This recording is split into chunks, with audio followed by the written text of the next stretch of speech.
We're going to style our React apps using two powerful and commonly used methods, CSS Module and SCSS, or sass. Let's dive right into the first one, CSS Modules. CSS Modules in React.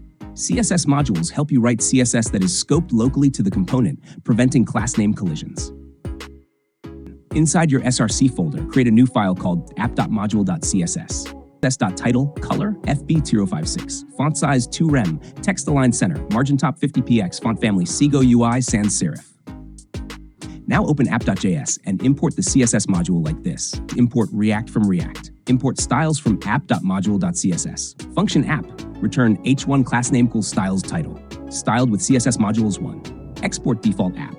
Save the file and open your browser at localhost 3000. You'll see the heading styled in pink with centered text. That's CSS modules in action, clean and modular.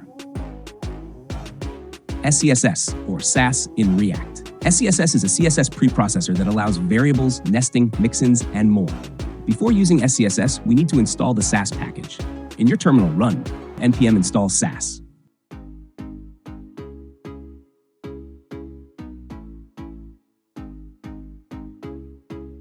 Now, let's style the component using SCSS.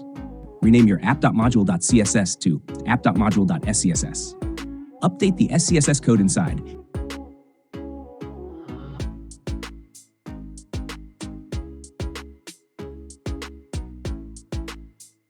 Update the import path in app.js. JSX import React from React. Import styles from app.module.scss. Function app, return h1 class name called title styled with SCSH1. Export default app. Once you save the files, go back to the browser, hover over the text, and you'll see it darken slightly. That's your SCSS variable and nesting in action. That's how you can style your React components using CSS modules and SCSS.